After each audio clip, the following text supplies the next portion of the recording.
நாடு சுதந்திரம் அடைந்த காலத்திலிருந்து நமக்கென்று இருந்த அமைச்சர் பதவிகளை இன்றைய நடப்பு அரசாங்கத்தின் தலைமைத்துவத்தில் விட்டுக் கொடுத்து விட்டோம்.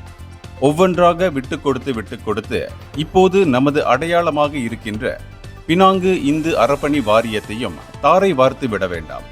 அரசியலையும் தலைமைத்துவத்தையும் காரணம் காட்டி இருக்கின்ற ஒன்றிரண்டு உரிமைகளையும் விட்டுக் கொடுத்து விட வேண்டாம் என மாயிகா தேசிய துணைத் தலைவர் டத்தோஸ்ரீ டாக்டர் எம் சரவணன், பினாங்கு இந்து அறப்பணி வாரியத்தின் தலைவர் RSN ராயர், அதன் துணைத் தலைவர் செனட்டர் டாக்டர் RA லிங்கேஸ்வரன் ஆகியோரை கேட்டுக்கொண்டார்.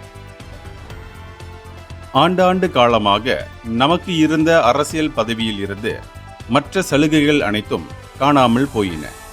இந்தியர்கள் மத்தியில் பெருவாரியாக தமிழர்கள் வாழும் இந்நாட்டில் அதிகமான பிரச்சனைகள் தமிழர்களை சார்ந்தே இருக்கின்றது.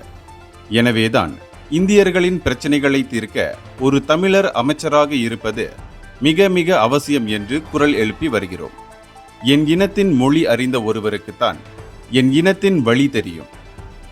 ஆக என் மொழி தெரிந்த தமிழர் ஒருவர் அமைச்சர் பதவியில் இருந்தால் மட்டுமே பெருவாரியாக இருக்கும் தமிழர்களின் பிரச்சனைகளை உணர்வு பூர்வமாக உணர்ந்து தீர்க்க முடியும் என்பதை டத்தோஸ்ரீ சரவணன் சுட்டிக்காட்டினார். ஆனால் இன்றைய நடப்பு அரசியலில் தமிழர்களுக்கு குரல் கொடுக்க, தமிழர்கள் பிரச்சனையை தீர்க்க ஒரு தலைமைத்துவம் இல்லாத சூழலில் பல்வேறு பிரச்சனைகளை நாம் எதிர்நோக்கி வருகிறோம். நாளுக்கு நாள் இதை நாம் கண்கூடாக பார்த்தும் அனுபவித்தும் வருகிறோம்.